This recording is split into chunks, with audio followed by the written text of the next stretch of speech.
it's very hard to see you guys with that light. It's like being in a rock concert. So if I don't react to you, it's just because I can't see you. Dober dan in prisrčno dobrodošli. Iskreno upam, da se nam pridruži še kdo.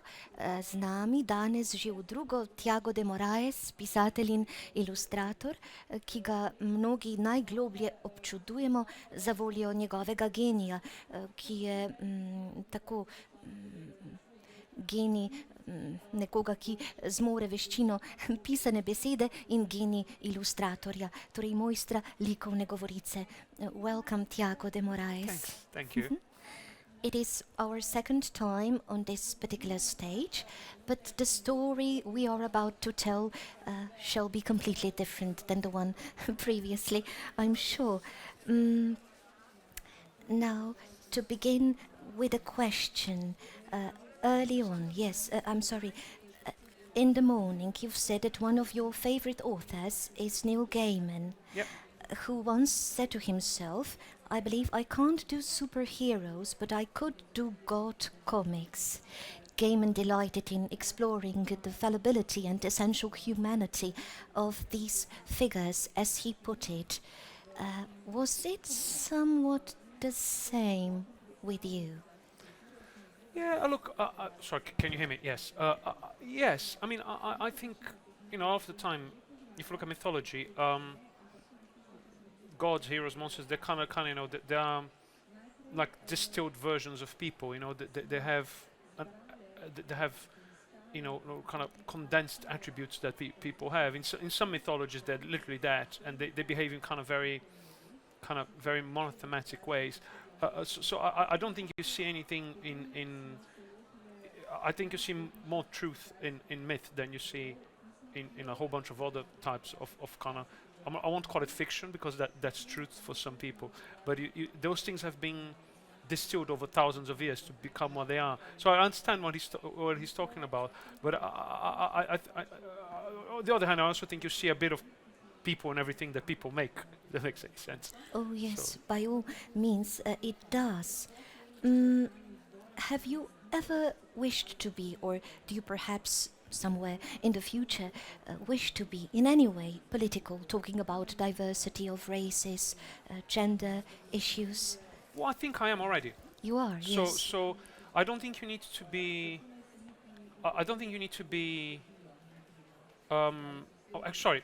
If you look at Myth Atlas, there's books from there's a section on the Yoruba religion of Western Africa, the Yanomami people of the Amazon, a whole bunch of kind of cultures that, in a lot of traditional books about mythology, you won't have. They would cover Greek mythology, especially in Europe, Greek mythology, Roman mythology, Norse mythology, Egyptian is tops. If you go. So I make the deliberate decision, because my interests lie that way as well, to represent more than just the stuff that we are used to seeing. And I think it's the same thing in History Atlas. I'm trying to talk about, trying to show that culture and civilization and all sorts of things that we associate with perhaps the West have different faces in different places and behave and happen in different ways. That actually there is, strong, valid culture everywhere. And if you come, like I do, from a place like England, there was the seat of an empire quite recently.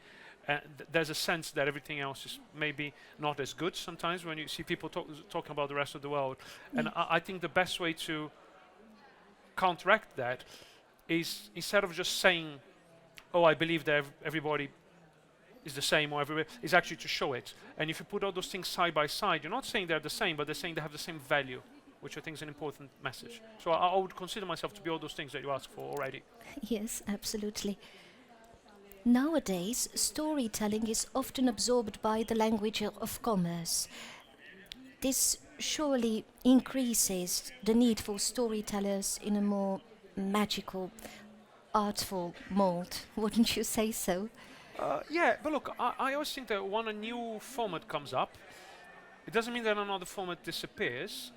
It assumes it becomes a different thing. It occupies a different space in the world. So theatre didn't disappear when cinema started. It just became a different thing. True. We still go to. I would imagine there are more people going to the theatre today than there were 100 years ago, because there's more people, and they have more disposable incomes. But theatre has occupied a different space in society, the cinema has taken perhaps the more popular side of it has been taken by cinema. And I think it's the same with books. You know, I have a sense that there's a big growth in children's books because they're tactile things and they're easier to manipulate and easy to discover and easy to spend time with. You know, my kids, I have two children, they spend a lot of time with their iPads, with their tablets, but that doesn't stop them from reading. It's just that they do one thing in one place and another in another. And if it's our job to make the books as interesting as they can possibly be, so they continue kind of, you know, enjoying the reading as well. Are we indeed a part of an unprecedented chapter in human history, or is there really nothing new under the sun? I think every generation probably thought of that. You know, I think there's people going, oh, you know, we've discovered fire and we painted on a cave wall. There's nothing left to do. That's it. We're done. You know, I'm pretty sure that. And then somebody was going, oh, you know, we've invented the steam engine, and you know, vaccines. That's the end. You know, there's nothing left to discover.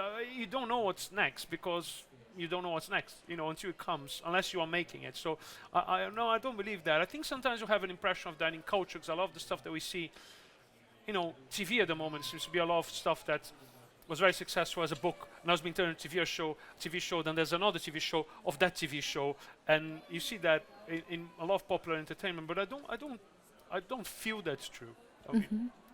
Yes. Now, there are many questions that I have prepared, and some a bit inappropriate, I suppose, for this particular moment in time. And since our drawing session was such a success, the one in the morning, that is, I wonder if we could, try it one more time. Yeah, I can do it with the grown-ups. Yes. See how that works. It will be a completely different story. Yeah. So Well, there's enough of them, right? So let's give that a go. Okay. So I'm gonna go. If you don't understand me speaking in English, put your hand up, right? And Thiago will translate. But I'm gonna do a game that I do with the kids, which hopefully will be fun for people who are not kids, because it's fun for me, and I'm sort of not a kid. And it's very easy. When I was reading about mythology, and it's obvious to anybody that's read any 2 or 3 books, it's kind of go, most mythological monsters mesh up with lots of other creatures, right? So you get like a griffin, there's got the head of an eagle, you know, the front half of a lion. If it's a hippogriff, the back half of a horse, and some wings. Or if you get like, you know, a manticore, which is, you know, lion, goat, with a snake's tail. So when I was writing mythology, I just kept thinking, oh, these people would just like, just look at an animal and go, I don't like that, I don't like that, I don't like that. Just put them together as the most horrifying monster. So I thought a cool thing to do would be to try to come up with our own monsters. But that makes it fun for me, is that if I don't want to come up with them, I want you guys to tell me what I'm going to draw. So I want you to put your hands up, pretend, you know, you're 10 or 12, and it's not embarrassing, it's not going to be embarrassing. You can put your finger up if you're embarrassed. And I want you to give me suggestions for body parts, and I'm going to try to draw them. Right? The kids always try to make me draw the most horrible, disgusting thing. The grown-ups sometimes try to catch me up and try to make me draw something really obscure that they don't think I'm going to be able to draw. Right? So let's see how it goes. So who wants to give me a suggestion of a head? So the head of a mermaid, that's a lady. Yeah, because, you know, no, but that's okay. It could be the. So then the question I'm going to ask, is she an angry mermaid or is she a happy mermaid? And I'm going to ask you to vote. So hands up for happy mermaid. Hands up for angry mermaid. Okay, so let's start. I'm going to try to make her look quite fishy because, you know, or else it's just a head. So I'm going to start with the eyes. And if she's not very happy, I'm going to give her like happy, and I'm going to make her eyebrows go like this.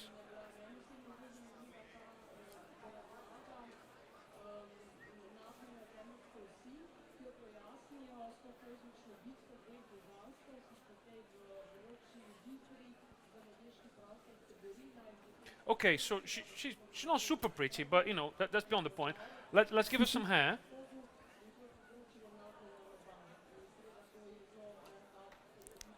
So we're gonna have the head of a mermaid.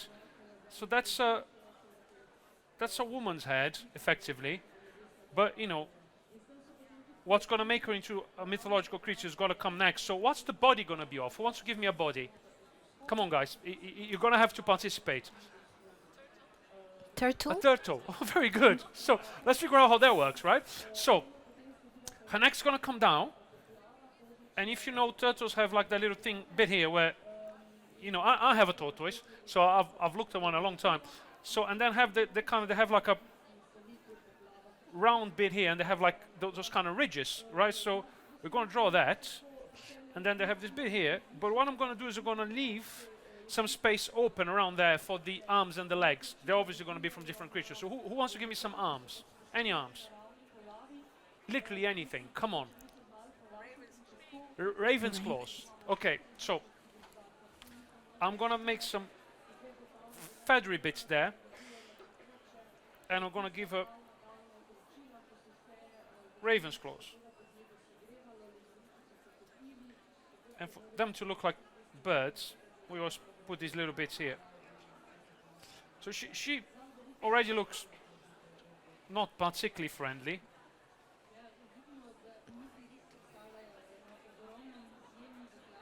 Okay, now I can close her and do the back of her shell. Now I need some legs. Who's going to give me some legs? Anyone? Elephant legs. Okay, so they have stumpy legs, don't they? They look like this. And wrinkly knees, and round little nails like this. I'm not sure she's scary, but she's definitely weird. Okay, we need a tail. You know, it can't be like a proper mythological creature without a tail. Anybody tail? Tail? Squirrel tail. Oh, lovely. Okay, so a bushy squirrel tail. Now, I feel quite sorry about the elephant legs things, so she probably needs wings. You know, if you're not gonna go about, are you, like this? So who wants to choose some wings? Be anything. Remember, not just birds have wings, all sorts of creatures have wings. Wings? Anyone? Bat wings. Very good. That makes it a proper kind of scary monster. So bat wings are very easy to draw. They're just triangles with these little bits at the bottom. Then just connect them like this. And then, so here we have the creature you've created. So it's a mermaid's head, the body of a tortoise or a turtle, raven's claws, elephant legs, squirrel's tail, and bat wings. Now we need a name. Now with the kids, they always want to give me a name, but if you guys are reluctant, we don't need to do that. I mean, I've been here drawing something really weird for a while, so I would appreciate some, you know, some names. So who wants to give me a name? Go on. No? You don't have to. It's okay. It's okay. How? Viagra. Viagra. Okay, that's I'll take that. So I'll go like the mighty Viagra. Very good. Anyway, if you want, we can do one more, or I think, you know, maybe we're done. I don't know how you feel, Charles. Well, I do believe we could try with one more session. Why not? Okay. Do you guys want me to do one more? Yeah? Okay. Episode. So everybody has to take part, kids. Yeah? So if you haven't been, I want to see your hands up. So who wants me to give me a head? A tiger. Very good. So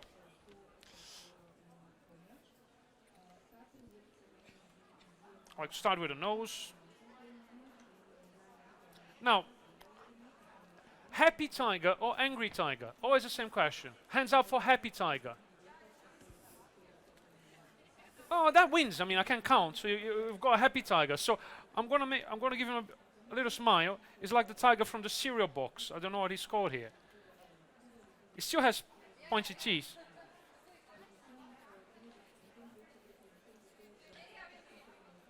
And you know, maybe a bit too happy.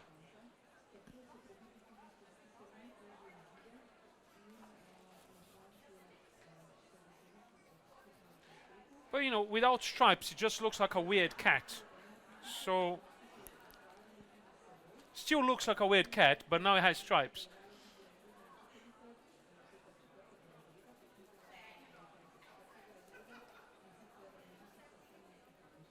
Okay, so we've got the head of a tiger, something like a tiger. What's the body of? Come on, guys. Eagle. Very good. So eagles have a tufty bit here, and then they have like round bellies. Now I'm not going to draw, as you know already, the all the bits because I need space for the arms and the legs. So arms. Anyone? Arms. Elephant arms. Very good. This is a theme. We've got so elephant arms. They don't go very far. Elephant arms.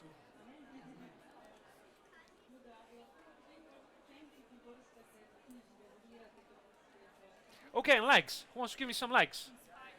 Spider legs. Oh, that's good. That's making me work because there's loads of them. So spider legs are really easy because you just draw little segments like this, and then you have spider legs.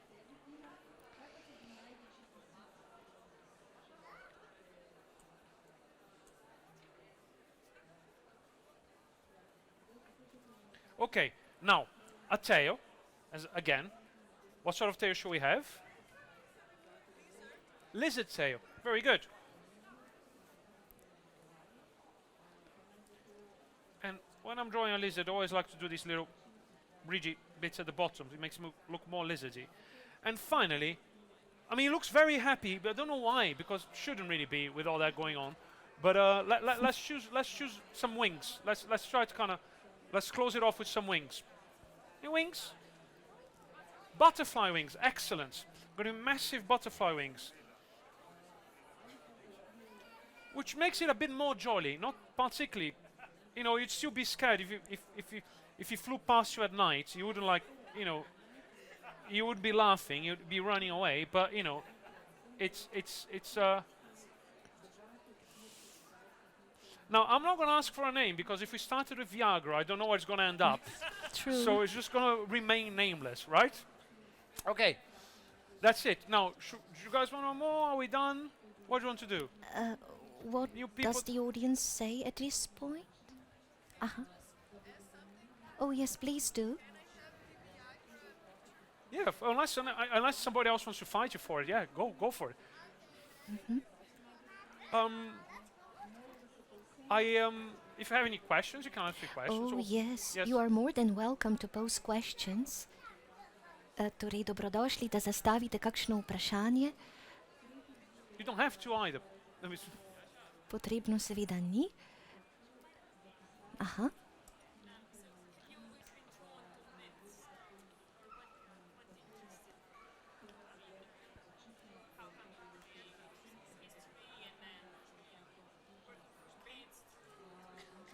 Yeah, so I've always been interested in mythology.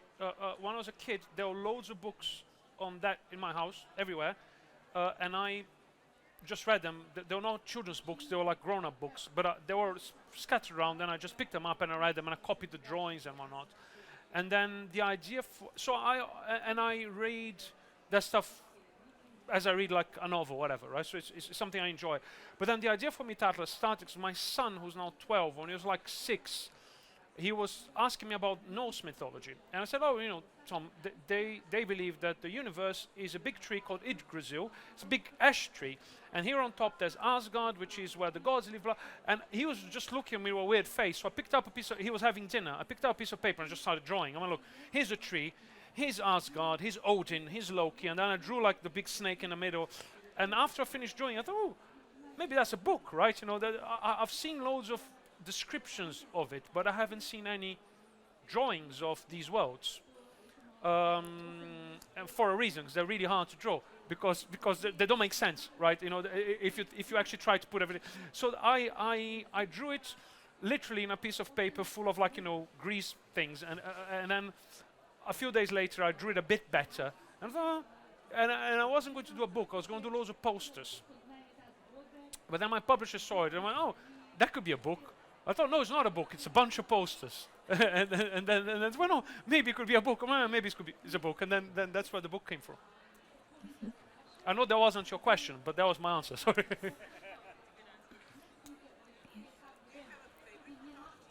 A kid asked me this morning, and kids like to ask you what the favorite is. So I asked my favorite film, I didn't know. Favorite song, I didn't know. My favorite book, I didn't know. I was really disappointed. And this is a disappointing answer. So I don't have one. I like all of them. I like the ones that are more disorganized and make less, not disorganized, but I like the ones where the gods behave in ways that are unpredictable, like people do. I don't like the ones where everything is very kind of formal and kind of goes up. And so I like, I love Yoruba mythology because they go off the rails and do some really unexpected stuff. I love Slavic mythology because I like all the kind of, I like the bits that people don't understand very well.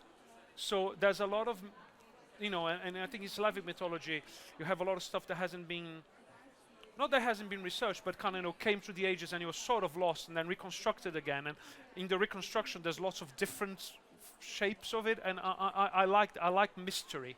The ones that are very open, I find, and but they're not in the book. The ones I don't like, but I think those are probably my favorite ones. But it changes every time. I'm writing a new mythology book now, and I've got like 2 piles this size of books that I'm reading. And I'm reading about Sami mythology, so the nomadic people from Finland, and I'm in love with that. I have no idea how I'm going to be able to write anything because the stories are really particular to, unless you kind of live in the snow and you eat reindeer, the stories are very difficult to kind of open up a bit. But so it's whatever's in front of me actually. Good. You don't have to ask anything. It's fine. Yes. Thank you for being curious. I shall be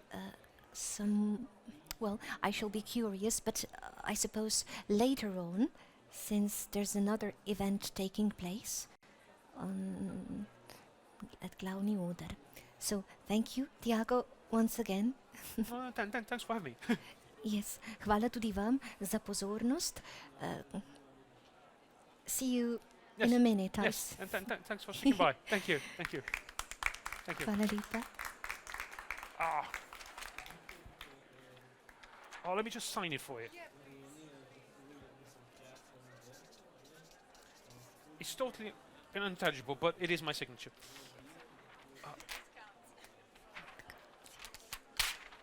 Oh, damn. Sorry. Here you go. No, thanks for taking part. Prisrčno dobrodošli, da se oglasite na Morfemovi stojnici, ki je v neposredni bližini. Tam bo namreč Thiago podpisoval izvode. Dobrodošli torej tamkaj. Hvala in srečno.